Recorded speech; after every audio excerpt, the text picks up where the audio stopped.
truth. No chaser. Welcome to Truth No Chaser. I'm Ashley. And I'm Jay. And I'm Frank. And this is a shot of truth stirred with bold opinions, reversing the miseducation of the black community as it relates to health, politics, and cultural identity. And speaking of health, mental health, we have a beautiful guest with us tonight, Miss Kandice Stover, speaker and author. And the interesting story about Kandice is we actually go to the same hairstylist. We met at an event, Beauty, Brains, and Brunch. Okay. And after sharing our stories, we realized at the end of the day, we have similar backgrounds. Absolutely. And the main key thing was mother wounds. Right. And those of you who may not know mother wound, I'll give you the definition. Lasting scars a person may carry from a childhood where their mother was absent or disengaged. Did you know what that was? Did you know mother wounds? I now know how to define it. Somebody says we did show a mother It's not wound. always, daddy trauma. There's also mother wounds as well, right? So, Kandice, when or how did you come about realizing you had a mother wound? I realized in my childhood that my mom was very abusive to the point where we had defects in the home. So I knew as a child, like, hey, my mom doesn't like me. But it wasn't until I got older where I really realized that mommy issues are really an issue, because my parents been married 40 years. So I figured I'm good, it's not bothering me. This is normal. And then in my relationships, especially being a mother, because when you don't have a mom that's very nurturing, you can give out what's not put in you. So I realized, like, I'm not nurturing. I'm not attached to people, or even in working. I had a coworker. She used to want to hug me every day. I'm like, nah, lady, like, back up. I don't want to hug you. And so she said, you wasn't hugged as a child. I said, and I was 23 at the time. I was like, you're right. I wasn't hugged as a child, but I didn't pay any attention. So in my adulthood, I realized how disconnected I was from people, how I lacked, like, say me and you could talk every day for years. We stopped talking tomorrow. It didn't bother me. And so not having that connection to my mom, which is the first connection a human is supposed to have, it made me very detached over the years. Mm-hmm. Y'all know I can relate. Yeah. I can understand that. That emotional detachment was a really, really real thing. Exact opposite. Very affectionate in my household. So I never really had a issue with people touching or anything like that. And whenever I would hear someone speak of that, I would be like, oh man, I'm sure happy that I don't know what That's that tough. feels like. I was the same way. Like, not only that was a lot of affection in the household, especially with my mother, but my grandfather was a very affectionate man, right? In words and hugs and everything. He's known for his hugs. So, but when I got married, my wife was like, she was like, yo, we didn't do all that hugging and stuff. Like, I like it, but it's weird, okay? Yeah. So it's like, give me time, Space. We're 14 years in and still getting a little bit unweird for her. A little bit unweird. So speaking of getting unweird, right? So obviously there are effects of everything, right? Trauma, childhood, abuse. So aside from, the coworker not wanting to hug you or just not being affectionate, how else in your life did you see the effects play out of the mother wound? I'm very mean. Really? I wouldn't think that. Oh, Jesus. Me and Elijah just had a long conversation after the funeral, because I cursed some people out at the repast. I just 3 days ago. Oh. Just cursing people out. But I'm super mean. And so I think it just made me, like, rough around the edges. And it's hard because when people see me, they're like, oh, she's so sweet, she's so nice. And then they mess around and find out real fast.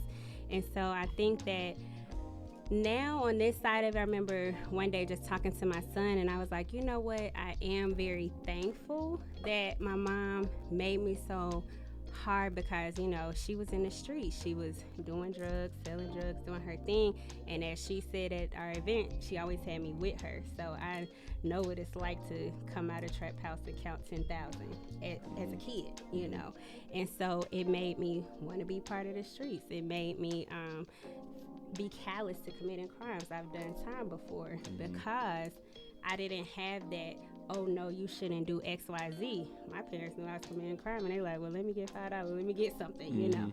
And so it makes you very hardcore, and it doesn't make sense to other people because they're looking at you like, oh, but you go to Spelman, you this, you that. So they put me in this box when really I'm a whole different monster. I'm a whole different animal, and that comes out, and it's like now nobody want to deal with me. So it made me alone a lot. Alone, not being able to like really, like I don't really have patience for people because when you, I guess like when you're in the streets and you're moving fast, you just trying to get what you need and get on. You don't have time to like really build relationships. So everything for me with people had been transactional my whole life until I decided a couple years ago, okay, I'm gonna change. I'm genuinely gonna try to help. I'm genuinely, like I've always been helpful and stuff, but having a concern or care, it was more so like I'm in survival mode. But that was what was put in me. So it's a lot. I mean, from parenthood to relationships to how I interact to how I respond, like it affected me a lot of different ways as far as just my reactions to life, because we think it's normal, and where I realized it wasn't normal was early on too. Like I lived in South America for college back in 2011, was there 4.5 years. And in the country I lived in, there were no black people. I was the darkest person there. I was in Chile. And so that's also the richest country there too. So everybody there is wealthy. They're happy. All my classmates were Caucasian. So I'm literally like, and everybody's happy. And so once you come out of that mode of anger, violence, you know, responding to everything with aggression, because like kids who are abused or who are bullied, you're going to give that back because that's what was given to you. So I was bullying everybody. You say something I don't like, I was going to hit you with my pistol. But when I went to Chile, it was like, all right, everybody's happy. Everybody's getting along. My classmates were my lifelines. I couldn't go off on them. I couldn't get mad at them. There was nobody to get mad at. That's when I realized, like, oh, shoot, you don't have, like, I realized that how I had been living wasn't normal, but it still was my method of survival, coming back to the States and figuring out, like, I got to hustle, I got to live, I got a kid, you know. But, yeah, it affected me a lot of ways. Let me backtrack real quick, just for clarity, though. You said that you were happy the way you came out due to your mom. The way your mom approached things, the way kind of like your upbringing. You're not happy that you're mean.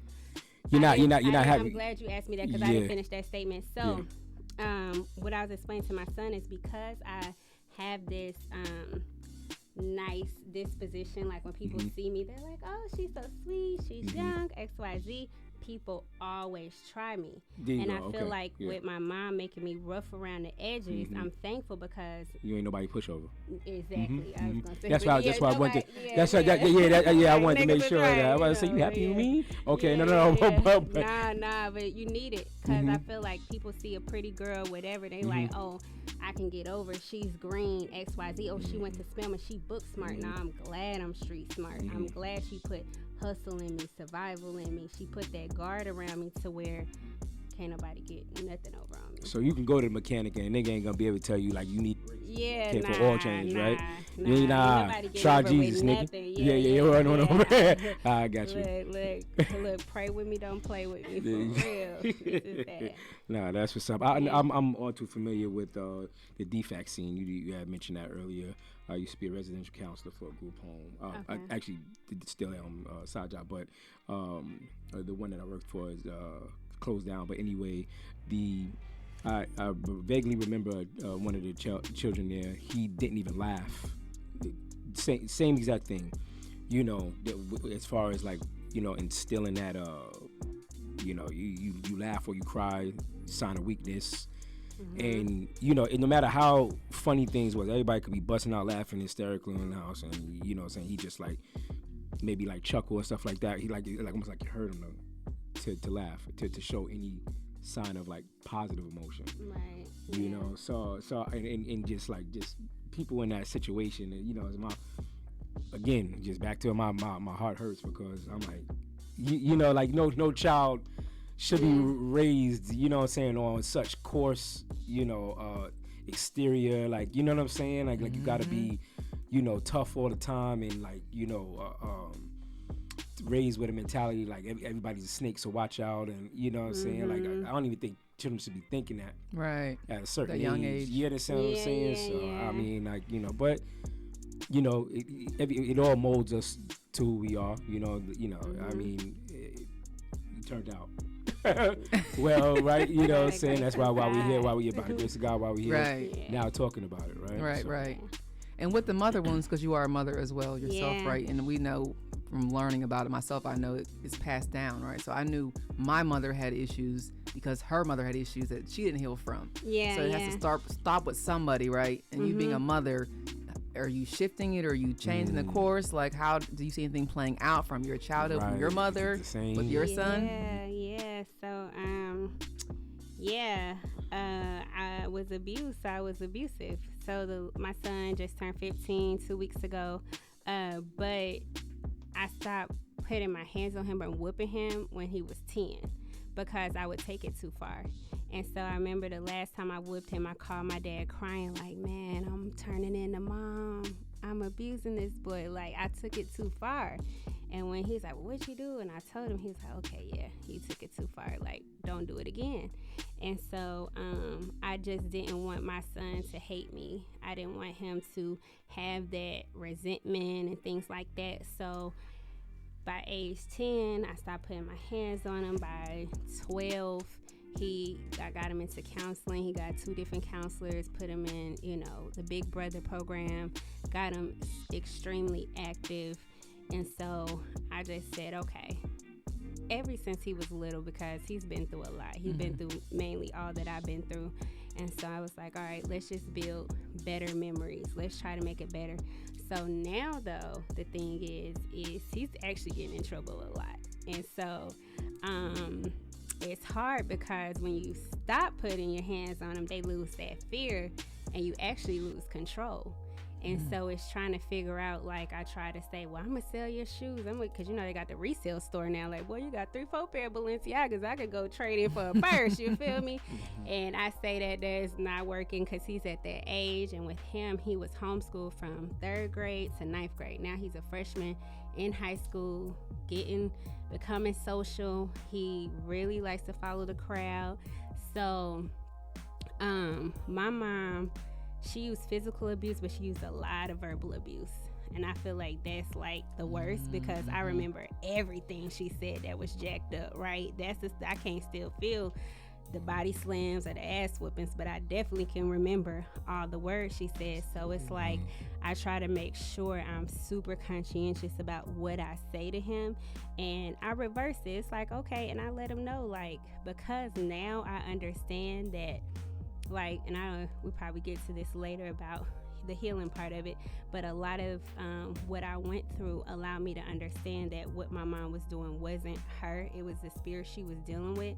And lo and behold, one thing, my son act a lot like my mom too.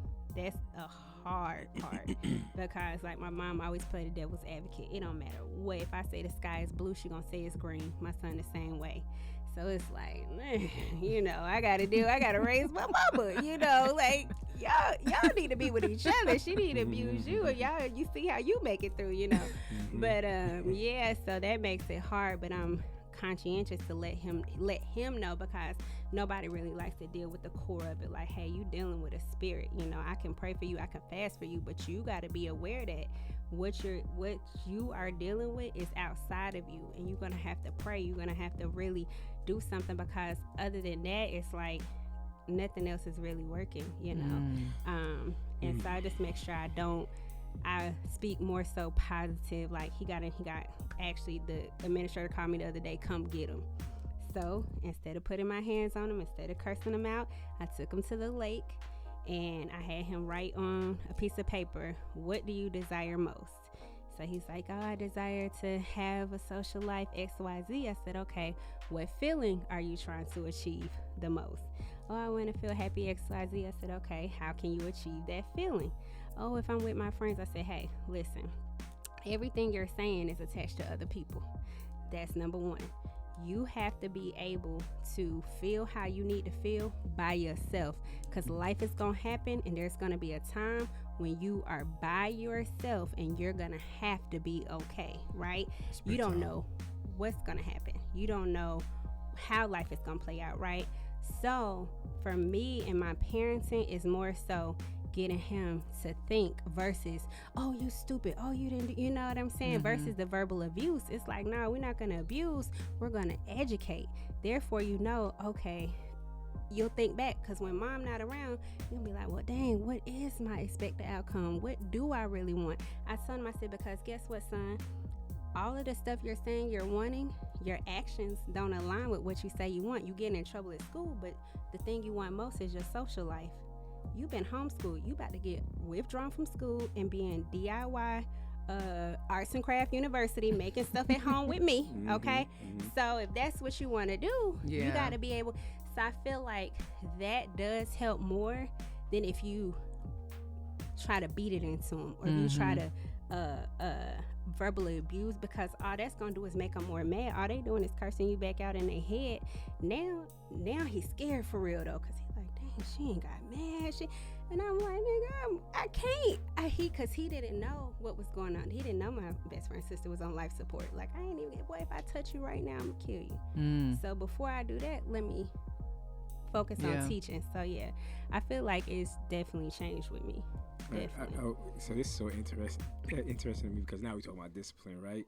And so you mentioned, you know, clearly likes designer. You just said he had Balenciagas and stuff like that, but he's getting in trouble now. What is he gonna get for Christmas? Okay, so his birthday just passed, right? So what happened was, last year for his birthday, we went to Vegas. He got $4,000 cash. He got 2 pair of $1,000 shoes. He balled out, right?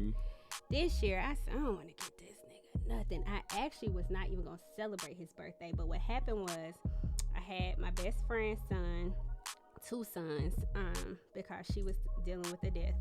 And we had her son's birthday. So I'm like, all right, it's not right that I got, their birthdays are 5 days apart, by the way.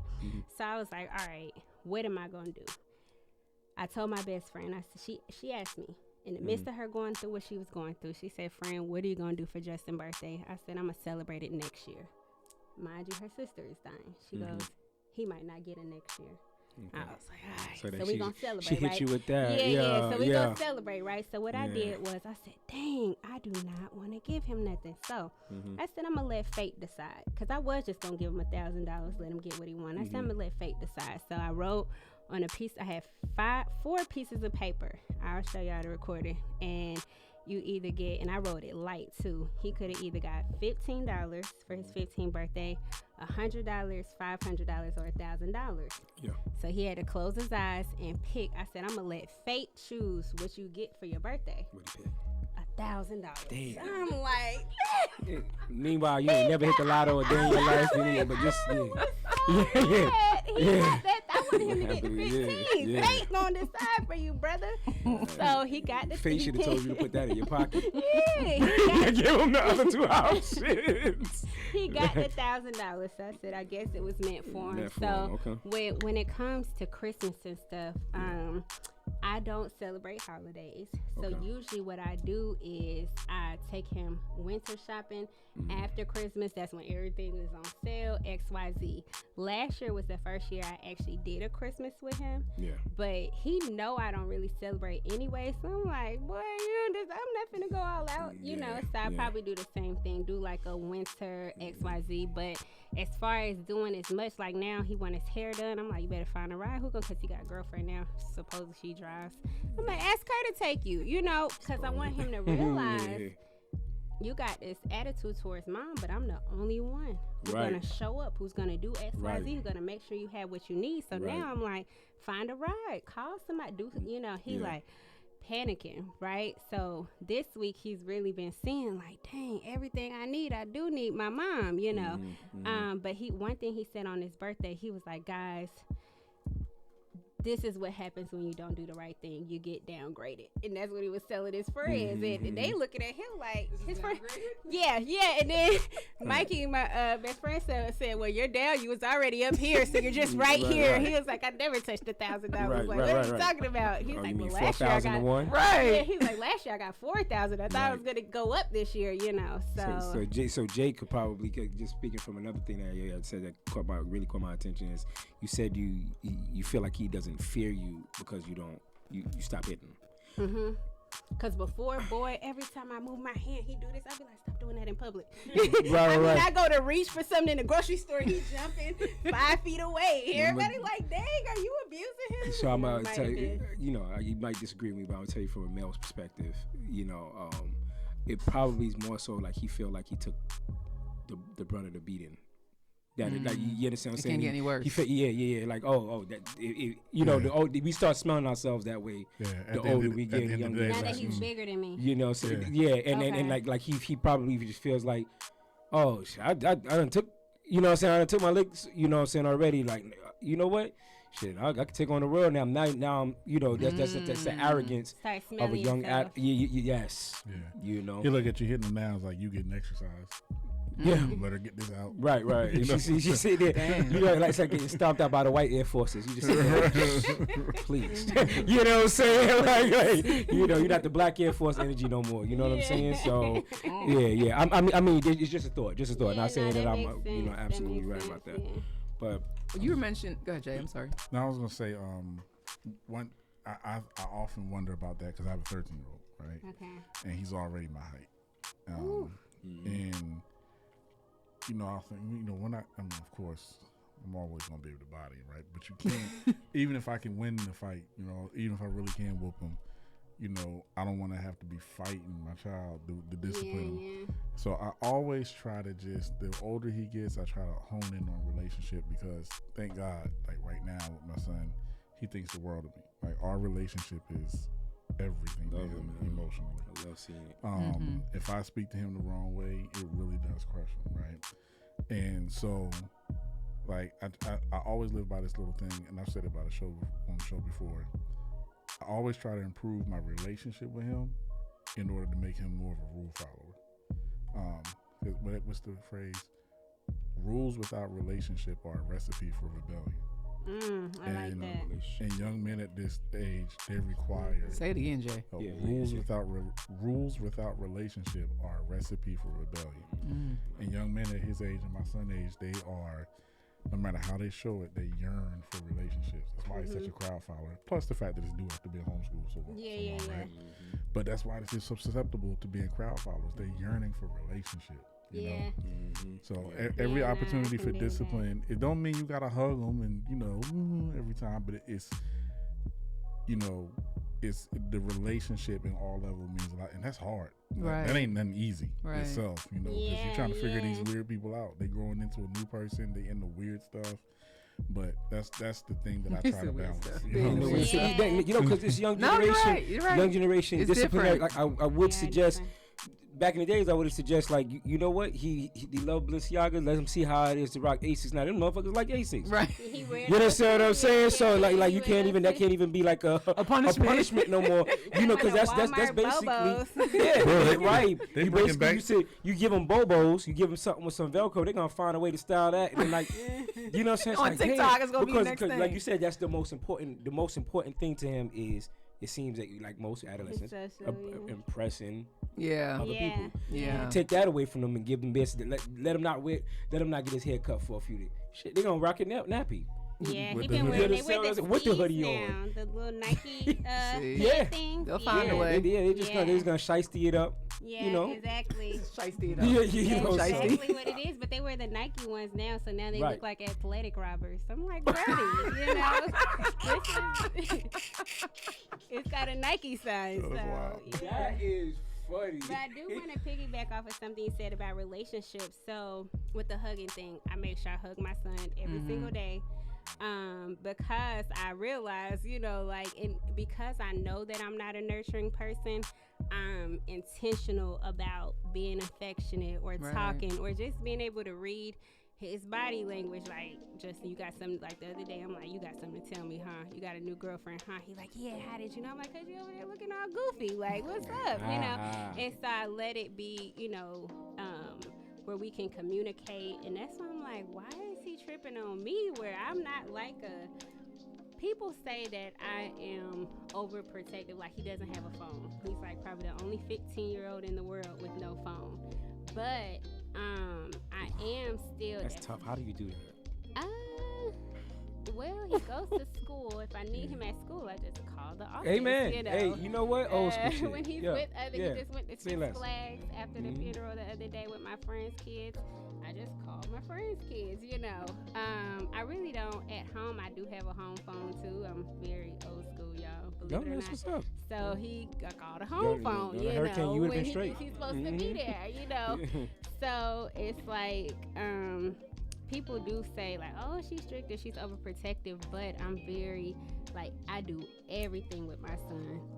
And I really, he was. Yeah, you did say you gonna come. He right? was, yeah. Oh man, I would have loved to. He was gonna come, but I'm finally going somewhere after this. I never get to do anything, so I didn't bring him. But Mama I gotta do, have a life too. Yeah, I do. He's like, who is that? Then I show him his IG. He's like, I had to show you why he said that. Yeah. So, but yeah, so I always have him with me. So it's like, I feel like the relationship is good, but I feel like he is, like I said, he's dealing with some stuff as far as like, okay, for instance, my son, his father was murdered in front of him when he was 3 years old. He literally was standing next to his dad, right? So when they're that young, they don't really let them go to counseling because you don't know if you're opening a door or if you're closing a door, right? So he couldn't go to counseling until he was 6. All right. In the midst of that, he went through a lot. I went to prison. I was gone for 2 years. When I came back, he was really close to my sister. My sister was like a mom to him. She would bring him to see me while I was gone. 6 days after I got home, my sister died, right? So he lost his dad. He lost, you know, his aunt, you know. And so it's like he was just going through all these different changes, going to different schools. Then he was getting bullied. Then he was homeschooled. And he did go to counseling. In the counseling, he had this notebook that had him writing in. One day, my spirit was like, read the notebook. I guess they said, write how you feel. He's like, I like naming all the girls in his class. So I was like, this ain't effective, you know, because then I explained it to him what type of feelings. So I took him out of counseling for about 4 years, right? So over that time, I just try to keep him, like, he went to a coding school. He knows how to code in like 5 different languages. He's created a game, created an app or whatever. And so it's like, okay, that's cool, but nothing ever really focused on his social side. Like, he go to Big Brother, there's guys there. He go to, you know, the coding class, there's people there. But this is the first time where he gets to actually be a kid and skip class and talk to girls and want to hang out and, you know, do things. So it's like, I feel like that part of him is like, well, I've been with my mom all day because I had to be. Like, she always says me with her. I'm in homeschool, XYZ. So I'm thinking, oh, the relationship is great. You could talk to me about anything. I'm very transparent, XYZ. But now that you get to have a relationship with other people, it's like,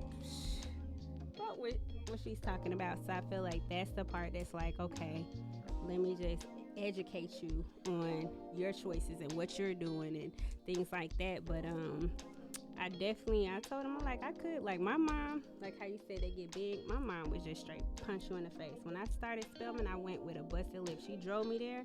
On the way there, I was on the phone with somebody. She got mad. She thought I was saying something about her. She literally stopped the car, punched me in the face, bust my lip, and drove me to Spelman. I walked on the campus with my lip bleeding. So I told her I could be like my mom. You could be going to that school with a busted lip, you know. But I'm like, nah, it's not. I don't even want that negative energy. I don't even want that anger. So that's a method of you overcoming that, like, kind of, you know, and you did that on your own, it seems like. Yeah, like just going through. That's why I was trying not to get into the healing part, but yeah, just going through my own journey, You know, I'm real big on my energy. I'm real big on being able, so like losing so many people and going through so much trauma and coming from prison and you can't live where you want to live and going through all these things, I had to get my mind right. So in getting my mind right, it's going to impact, like, okay, I can't be that type of person in any situation, not to, you know, unless you piss me off, but but knowing like, okay, the main person I have to be good for is my child. So yeah. What I want to dig a little bit deeper into, if you can, right?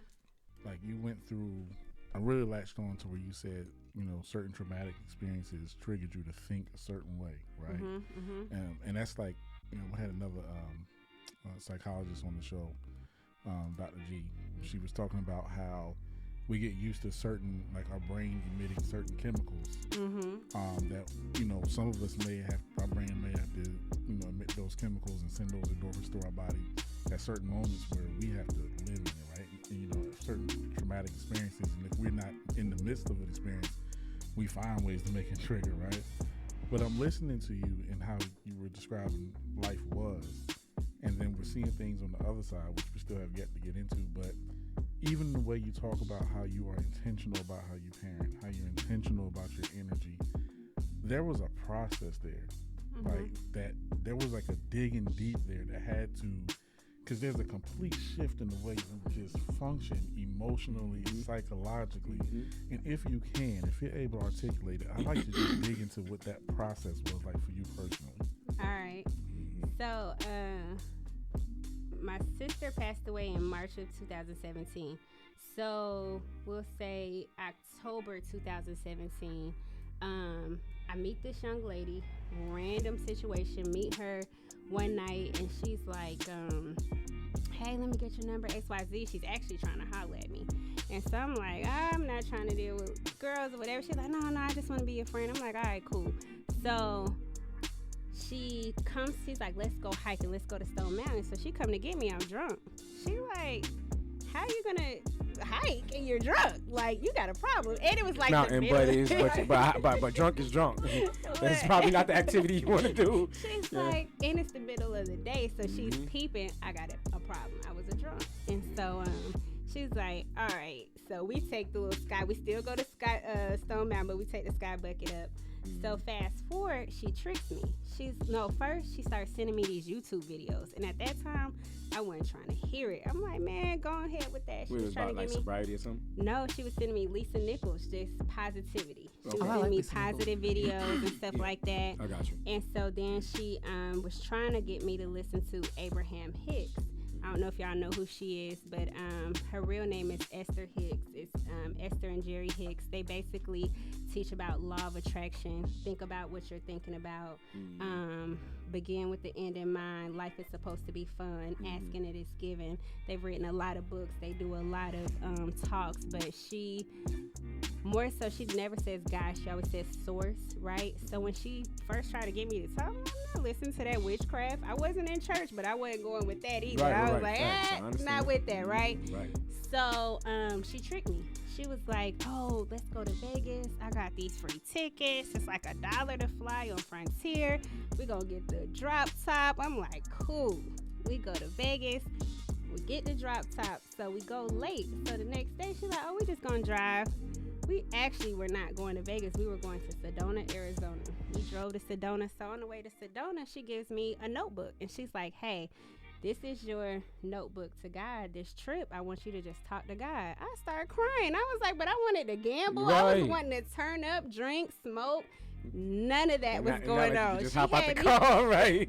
I was pissed. Like, I'm like, but you know, Sedona is known for being one of the most spiritual and peaceful places in the United States because that's where the Hopi Indians were. And so there were a lot of the ones who did a lot of the I guess predictions of what would happen, and it actually happened. And so they're a very known native tribe, and so out there they have different rocks, and the energy is just crazy. You feel healed.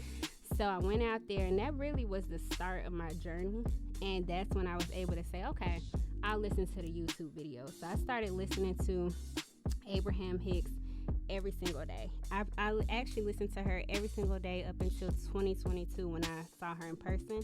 And after that, it was like, okay, I got it. I don't need to listen anymore. I know what she's saying. But where the shift was, is she always said, you get what you're thinking about. Where focus goes, things expand. And my godmom would always tell me, if you feed it, it's going to grow. If you don't feed it, it won't grow. So I'm like, all right, if I focus on my problems, I get more problems. If I focus on my solutions, I get more solutions. So let me always focus on my solutions.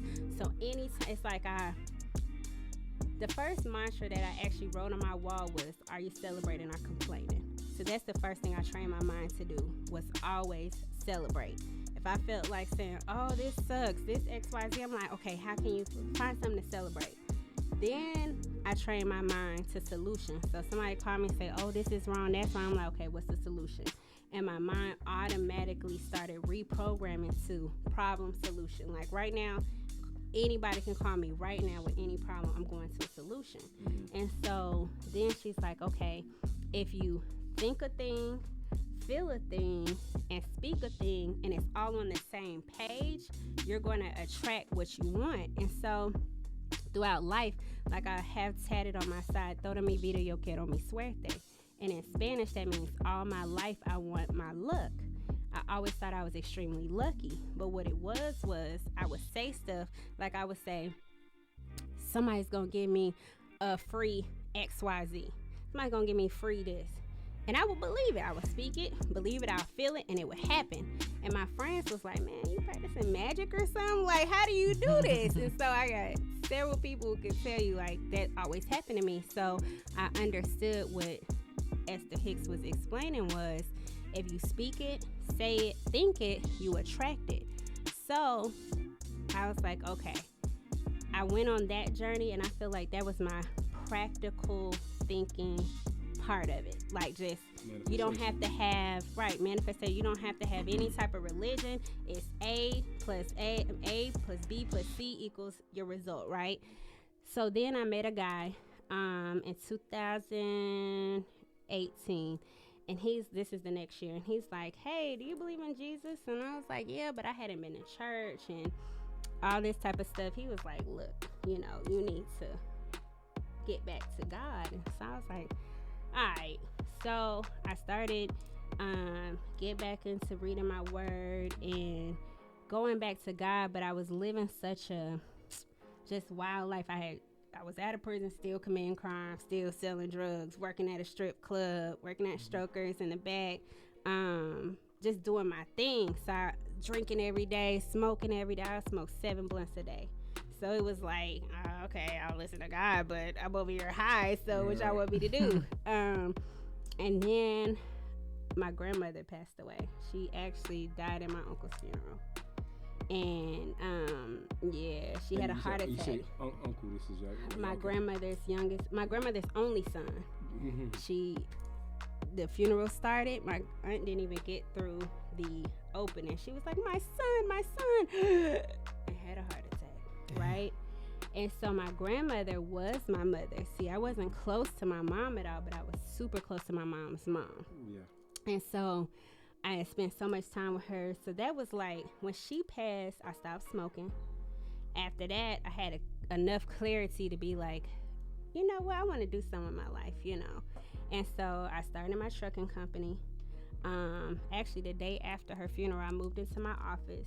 And I feel like that was the biggest transformation because, one, that was like the lowest of the low. Like, okay, this is the last person I really can lose that has value to me to where it's going to break me, right?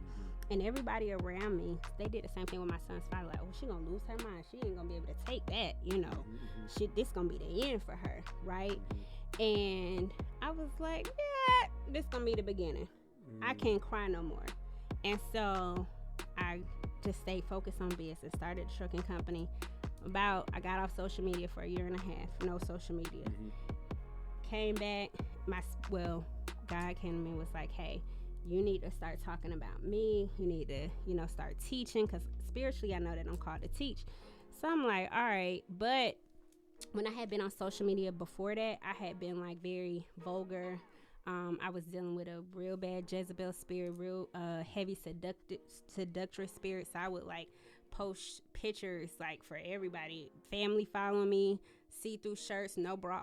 Like I was real out there. Were you combative for it was, people not really arguing with people. I just was like, just talk shit all the time, you know. Yeah. And so I was like, well, how am I gonna go back and talk about God? But somehow, I don't know what happened, because now everybody had me revered as holier than thou. I'm like, y'all remember who I used to be? But anyway, transformation is a part of everybody's life. That time away, that year and a half, I came back on my grandma's birthday in 2022, and God would just kept giving me stuff to say. Say this, say this, say this. And so it more so became, I saw that when I would say what I would want to say, it was, there would be like really no engagement. But when God would tell me to say something, the numbers would shoot up. I'm like, this is what this is for. God is rising you up in this time, because people need somebody who looks like them. People need somebody who's been who they are. They need somebody who's been a dancer, been a drug dealer, been a felon, been a single mom, been to college, been out the country, been all these things. Because I'm not just talking now, I'm living it. So now my transformation is, like, I did still smoke cigarettes. I quit over a year ago now. So it was like, okay, now I gotta transform even further, because God is raising me up to go and speak to people. And I don't want to go around them and be hugging them and things like that. So in me seeking solace in my mind from going through just hurts, different transformations, people tricking me into getting my life together, it all just kept pushing me forward. That's awesome. No. That's a great answer. That's a great answer. That's a great answer. Absolutely. A few gems in there. A lot of gems in there. One of my favorites was just when you were talking about, you know, how can I go back and talk about God now, and you describe why you were the right one. Because a lot of times, you know, kind of lays into our last show, imposter syndrome, right, where we think we're not the one, and we make up all these disqualifiers that actually are qualifiers for the people that God wants you to reach. Absolutely. Yeah, because I'm called to the streets for sure. But because, you know, if people gravitate to someone that's been through something, you know what I'm saying, that actually just experience it. They actually experience something. Like, I mean, you don't, somebody that ain't, hate to use a phrase, but was never outside. Yeah. You know what I'm saying? How you going to teach me about it? Yeah, how you going to teach me? You know what I'm saying? Like, you know, you just really learn. You're coming from a place of, you know, that's what it seems like. You're coming from a place of judgment, you know what I'm saying? Now you're coming from a place of experience. People gravitate to you. I mean, but that's on every level. I mean, that's how we listen to our music. Right. You know what I'm saying? The real is going to prevail, you know. Well, it goes back to that relationship concept, right? Because we've and even if it's somebody that's, you know, from the streets, not from the streets, whether they had the same experiences you or not, you know, you and all of us, right? We make ourselves open to a point where we're finding some sort of a common ground to build that relationship. And then once relationship, it's relationship, right? If I don't know Ashley, I can be like, yo, why you acting like that? Ashley's offended. If I have a certain type of relationship, Ashley, like, yo, Ashley, what you doing? Then it's just like, yo, my boy said, what am I doing? You know what I mean? It's different because of relationships. So when you wear, you know, your story on your shoulder and you allow people to make it even easier to find that common ground, that's where the lack of judgment comes in, because it's like I'm talking to somebody that I can easily relate to. Right. Yeah. That's true. So when like the title of your book, when it's too much, like, honestly, so it took a perfect stranger to take you on this. That was a weird trip. Yeah. I'm gonna be honest with you. I would have been out. Yo, I would like to go. I thought he was going to Vegas. If once I didn't see no bright lights, I'd have been like, "Okay, girl." I would have been texting like, "Hey, come get me in Arizona." Soon as the highway started staying south. Hey, we're going the opposite way of the. Right, and she's like, she's all like, yeah, I'm sorry, Martin. Just didn't want to I know you don't watch TV, so it doesn't. I know that's Martin. Yeah, we Martin fans, so like, yeah, my bad. But yeah, like that is super interesting. But You know, for what it's worth, you were a bit rogue, right? You know what I'm saying? So it wasn't out of your nature to take a step I like that. Went out with people that I didn't know. I have so many stories. So yeah, Right. I did that a lot. Yeah, that's back in the day. See, that's you know. Yeah, I'm not even going to come She's in a passion. with somebody else. She was in the passenger seat, right, riding again. All right. Right. Ride or die. Die again. Die again. Man, my best friend used to be like, "You just go anywhere with anybody." Like, I'm like, Yeah. yeah. Listen, hey, but you know what? God sent that person to Absolutely, you. You know, absolutely. looking back at that story and looking back, believe it or not. you know, so for a all of this, reason. like, you know, as far as your life as it pertains to today, right? Where are you? Your mind, your state of mind, your heart. Your Where are wounds, you? Your, yeah. Yes, yeah. Where, Yeah. So I feel like as far as pertaining specifically to the mother wounds, I am healed. In the essence of, I had forgiven my mom a while ago. Ephesians 6:12 tells us that we wrestle not against flesh and blood, but against powers and principalities in high places. So what I had to realize was what I was dealing with my mom wasn't her, but it was the spirits and the demons per se that were coming from her trauma, her substance abuse, just a lot of her own instabilities that were opening the door for these type of things to come in. Because if you in a crack house, everybody dealing with everything, and you taking all that in and bringing it back to your family like a sickness. That's like if you go in a room with a bunch of people coughing and you come back home, you're infecting people, right? And so I had to realize, like, because when I was 24, rewind, me and my dad are super close. I think I said my parents been together 40 years, so me and my dad are like that. And so what God had given me was that my mom was jealous of that relationship. And so the funny thing, one thing God always does is he allows me to feel what people are going through. So at first I was like, how could a mom be jealous of her daughter? That's crazy. But what it was is my dad is super funny, super outspoken, same hardcore, no hug type guy. But like he'll call me, he could talk to me on the phone for 2 hours, right? Be in a house with my mom for a whole week, not say nothing.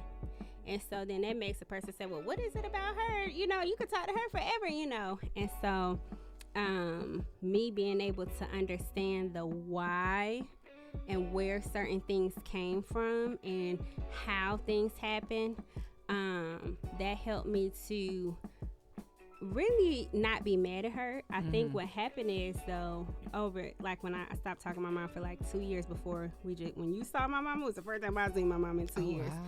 So, and that was September 29th. Before that, I hadn't seen my mom in 2 years. Prior to that, every time I would see her, she would try to anger me, right? And so I told my dad, I said, the spirit in her wants a 2-for-1. That spirit want me to harm her. Therefore, it could take us both out, because the spirit knows that if we come together spiritually, we're going to be dynamic, right? And so it was like, okay, well, how do I get her to a place of understanding that that's how she's operating? Because she would say stuff like, okay, she was very close to my son's father, but not in a good way. Like literally, he has a video out that's on YouTube. He was a rapper where he's like selling her drugs in the video, and it was real life. Okay, so it's not like she saw him as like some type of hero. I didn't appreciate that relationship. You get what I'm saying? And so she would say stuff, and my son is a junior. She would call me and be like, I bet you don't even remember his name. Like, what are you talking about? Like, I bet you don't remember what he looked like. You know, just trying to use him to provoke me, like going as low. And I had to realize, like, this is a spirit that this lady is dealing with. So deal with that spirit spiritually. Pray, fast, or whatever. So I pulled away because I wasn't strong enough at that time not to hit her, right? So I'm like, let me not be around her because you're not going to keep trying me, right? So I feel like the healing side of it was when I met Ashley, and she's like, yeah, I forgave my mom XYZ. I'm like, dang, okay. Let me try to, at least talk to my mom. Because I feel like if I wouldn't have met Ashley, I wouldn't have talked to my mom still. Because I feel like I forgave you, but I'm not going to give you another opportunity to do something, right? So in leading up to this event, my mom, she was just so excited, and I seen like it gave me an opportunity to see how much she actually does want the relationship. And I feel like that helps with the healing side of it. It's like, okay, yes, I forgave her. Yes, I'm avoiding her because I don't want her to do more stuff. But yes, I see the mother in her that wants that relationship with her daughter, And so it's still a process on that side. I just feel like me just communicate, like right now she's trying to get me to do something that I don't want to do and that I'm not going to do. And my dad even called me talking about that, man. You know what I'm talking about, the other day, and I got real quick. He was like, what? So there's somebody that is in our family that my son does not need to be around. He is not a good person, and they're trying to get me to bring him around him because he's his family member. And so I'm not ever, right? And we have to have that conversation. It's just right now I have so much stuff going on. You have to compartmentalize, like, all right, what's priority? Can we talk and hey, how you doing, and skip that part for right now? But eventually we have to have that. We have to have that communication and say, hey, this is why. Let's not, because the thing with a lot of Black families is we like to lie to ourselves and say things that didn't happen, especially when it's some sort of abuse or sexual abuse. We like to say, oh, that he didn't do that. Yes, he did. We have a ton of opinions about celebrities and stuff like that, but we safeguard our families. We feel like give them another chance to do what? The same thing? No, we're not doing that. So on that end, I feel like just taking it step by step with her is the best. Outside of my mother wounds, I feel like I am at the best, hardest place of my life. I've been trying to figure out how to grow on social media. I've been trying to figure out how to market. I've had an exponential increase in a very short amount of time. So now my followers are growing and I'm getting what I've been working on. It's like I worked on it for 2 years and then 60 days it worked, right? And now I am like the other day when I cursed that guy out, I was like, damn, I'm still mean, because you don't know if you stay. I stay to myself all the time. I'm never really around people. I'm only behind the camera talking. I'm only, I don't deal with people, so it's hard because God is saying, say this right now, do this. But now he's pushing me to connect with people, and I'm really asking God, like, please, hide me behind the cross. Let me talk from a distance. Let me talk through my book. He don't want me to just write. He wants me to speak out loud. And I know obedience is better than sacrifice, but it's really hard because I deeply desire not to be around people. And so, it's the hardest, best time of my life. It's a growth opportunity there. Yeah. There's blessings for you and the people you're connected to with fighting through that.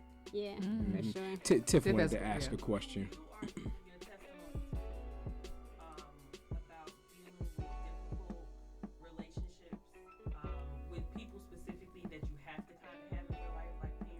Can you talk a little bit about how to set boundaries? Okay. Because you have a child also, you're a mother, your mother's grandchild. You want them to still have some type of relationship, but at the same time, you got to set boundaries for yourself based on your past. You got to set boundaries for how your mother interacts with your child based on your past. So how do you just speak to how you set boundaries in a healthy way? Yeah. So, for instance, I did find out that my mom was abusing my son.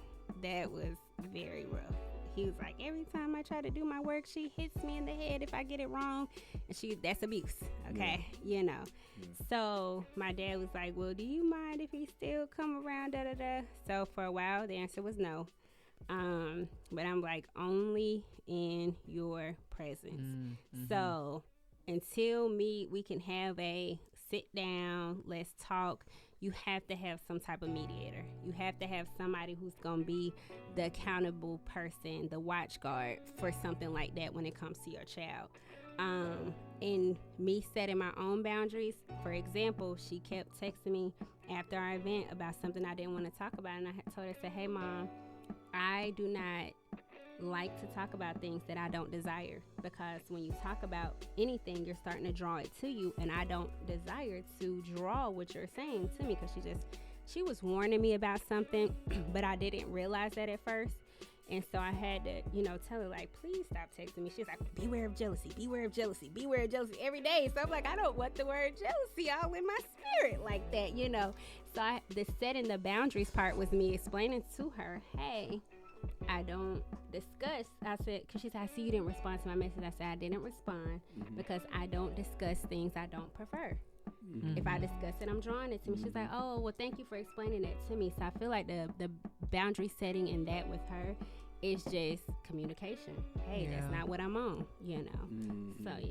Yeah, make it clear what the time that you're on. That's good. And she mentioned a couple of times about our event. And for those who do not know, okay, we had an event together, Mom Let's Heal. And it was after our encounter at Elijah's Beauty Brains and Brunch. Like, let's do a mother and daughter retreat. And when I say she be on it, because I'm like, okay, let's do a retreat. I'm thinking like, this is in July we said this. She's like, okay. I'm thinking like, okay, maybe sometime next year. No. We had it like 2 months later. Literally, she was like, we're doing it right now, which is great because I needed that. Yeah. But it was literally, our mothers, our Randy out with my mom, her best friend, and her aunt ended up coming because her mom couldn't make it. But it literally was needed, right? It was amazing. The similarities were impeccable. I didn't know like how much we grew up similar, right? And the wounds are really serious, and they're there. And I didn't know that was the first time you seen your mom in 2 years. But it was just like her mom was so appreciative. Like, she really was engaged. My mother as well too. We prayed for my mom. Like, it really was a moment. And it really was literally Mom Let's Heal. We had facials, gift bag. It was a great time. Definitely was. But that's the event she's referring to. Yeah, I think I saw it on your page. I saw it. Had a beautiful time. Yeah, you captured the moments really well. I texted Justin, you. Yeah, I texted you. I was like, yo, this look dope. Yeah. You know what I mean? Yeah, that event, I will briefly say that is the strongest I ever felt the presence of God in my life. It was.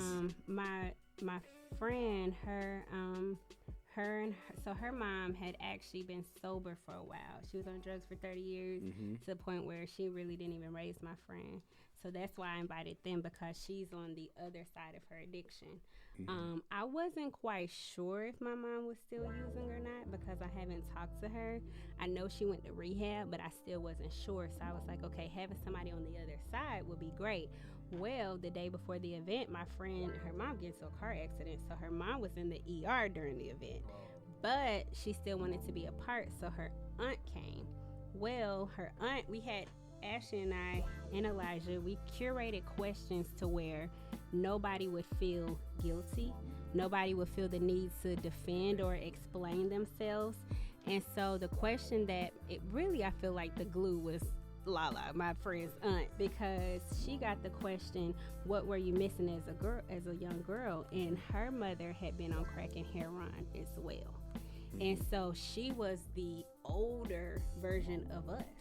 And so she was like, yeah, my mom, she kept a clean house, she cooked for us, she was us, and Auntie had no clue that nobody in the room was dealing with addiction. And so that really opened the door for, Ashley's mom to say what she said, and my mom to, basically express. And then when they did, Lala just jumped up. My friend's aunt was like, let's pray right now. And it was just like, it felt like God walked in the room.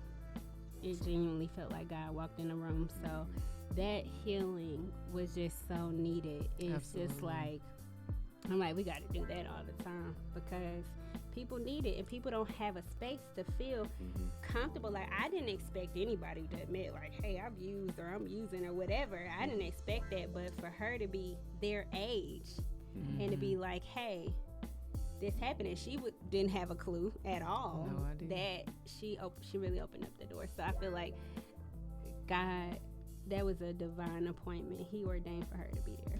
Yeah. Yeah. If you don't mind, really quickly before we switch gears, Okay. because between the two of you, we all know who Elijah is, but the folks listening may not know who y'all Okay, saying okay, yourself yeah. Well, he was on the show before. He was on season 1. Yes, he was. Yes, a friend of the show, family of the show, hairstylist, friend, assistant, all that good stuff. A lot, Elijah Martin. Yeah. Elijah Martin. No, Not Martin, sorry. Elijah Cohen. Cohen. Yeah. Cohen, sorry. He's a He's personal our stylist. hairstylist. Yeah, Yeah. great creative director, all that good stuff. Yeah, he does everything. and that's well, wanted to give us credit for the event that y'all did together, but also just in the midst of you all being talented and doing that, that's another talented brother who has a lot going on, but still has a heart for doing things like you all are doing and truly impacting people's lives. Absolutely. Yeah, for Absolutely. sure. For sure. So Kandice, so right now there's a young lady that's going through a lot simply because she doesn't know what her mom went through. Right now there's a young woman that is trying to raise a woman, but it's toughest from those wounds. What is your overall message? What or words of encouragement, anything that you can give to that listener? What would you say to the younger Kandice? Absolutely. Yeah, There you go. yeah. Thank you for so wrapping that up. My bad. most definitely. One, I would say everybody has a purpose. And I feel like we get so caught up on the past. One key thing my mom said at that event was the rearview mirror is but so big. But the front mirror is huge, so you could see ahead. So it's only so far you can look back. And so in our moving forward or our overcoming, we're steady looking back because we don't know where we're going. When you know where you're going, when you know what your purpose is, what your why is, and you really tap into who you are, the other stuff, you really don't have time to focus on it, right? It's gonna come, like with my mom, with time, but first I had to focus on me. I had to know that, okay, God didn't create me to be drunk every day, be high every day, figure out what are those things that are hindering me from being the best version of me, and then I can go deal with, okay, how is mom, or how is sister, or how, and knowing that I have a few mantras I live by. One is what's for you is for you, but another one is give every day, every relationship, every situation your absolute best, right? So even if you weren't given the best, even if the best wasn't placed inside of you, one thing we have the internet, we got YouTube, we got mentors. It's no reason for us not to be able to obtain the information of what better looks like. So therefore, if we desire better, we have to say, okay, what are the steps? What does better look like? What should I be doing? What are some things I can do to give every single day my best? And your best looks different on every day. Some days my best is I might have cursed you out, but at least I didn't punch you in the face. That's my best that day, right? Or my best that day might be, let me just give you a hug. Whatever it is, keep giving your best every day. That's what I would tell her. Focus on your best, focus on your purpose, focus on being a great mom. Because regardless of who your mom was towards you, your child's gonna have to deal with the trauma that's being reciprocated from your past, and they don't deserve that, right? So knowing, okay, if you don't know how to be a good mom, there's one thing that helped me. Grady has a program, can't remember the name of it, but it's I think it's called Mia. They have a video parents group, right? So my son was doing all type of wild stuff, so I got in a mom counseling group. And I tell my story, and they looking at me like, at least your son ain't robbed nobody, And you realize when you start talking to other people that other people have it worse. It could be worse, and you're not the only one. So on the mom side, you can always, and it was free. It's a free counseling group. You can find resources if you really, really, really want it. Find those resources. Find what better looks like and go chase it. Speaking of finding resources, Yeah. how can the folks out there right now watching you or listening to you find you? Okay, so my main platform is Instagram. I kind of gave up on the others, but or pause. We'll say pause. We ain't gonna give up. But that's Kandice, THATS KANDICE. That's Kandice on Instagram.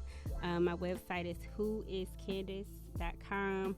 I also am, so I guess we didn't really talk about my businesses, but my main business is I'm a business consultant, and I help people manage, start, grow their businesses, and I manage a few trucking companies. I have a trucking company of my own, so people connect with me that way through Dream, M as in Mary, Power, INC.com. And And we mentioned author. Now come on, now we mentioned author. I'm Boo. an author. This is my book, What is Too Much? The subtitle is How to Do Too Much the Right Way. So I do too much naturally. I just do too much, but I learned how to do too much the right way in relationship, in business, and wanting to do so many things. When God gives you all these different talents, figuring out how to establish one thing to let one hand wash the other, one business to provide for the next. This is my how-to book based on my real life story. And they can get the book on Amazon. What is Too Much by Kandice Stover. Yeah, something around that. 23.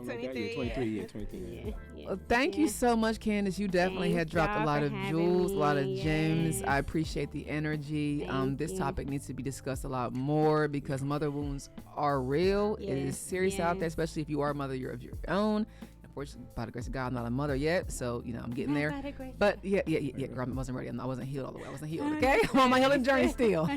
But anywho, thank you again for stopping by. Y'all go out and look for her book, get her information. Jay, what did we learn today? Well, we first, just like we professed, we talked about mother wounds, defined what mother wounds were.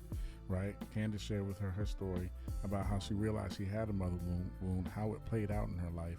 And the key thing here, right, she shared so much of the events that played out due to her mother wound, how it branched out in different areas, from her emotional, from her parenting, how it made her just not. And a lot of times when we talk about these things, we focus on our most personal relationships, our romantic relationships, but she branched it out as to how she was dealing with people in general. How she began to identify, okay, some things in me are problematic, and how God sent her people to help show her. And thank God you heeded to the things that God sent you, right? And then my favorite part was when she talked about what the turnaround was. And I asked a specific question about, what was digging in the trenches looking like, and then that turnaround, that mental shift, that emotional shift to live life differently.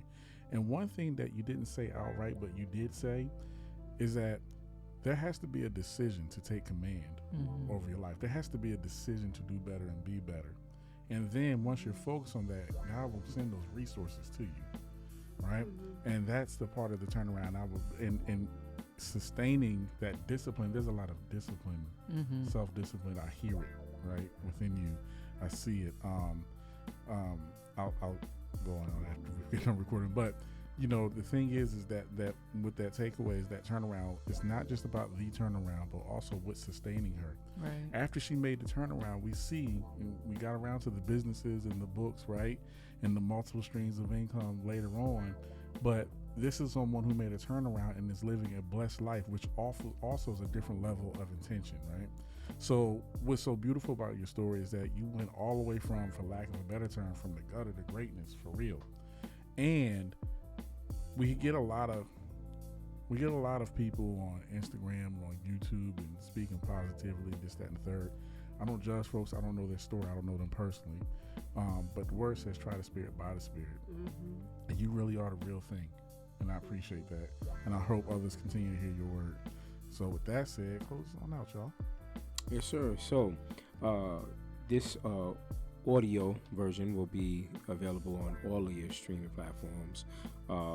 You can also go to YouTube.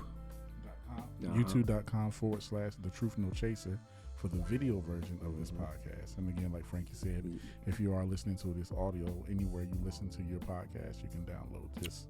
Yep. Also follow us on TikTok, Truth No Chaser, and Instagram, Truth _no_chaser.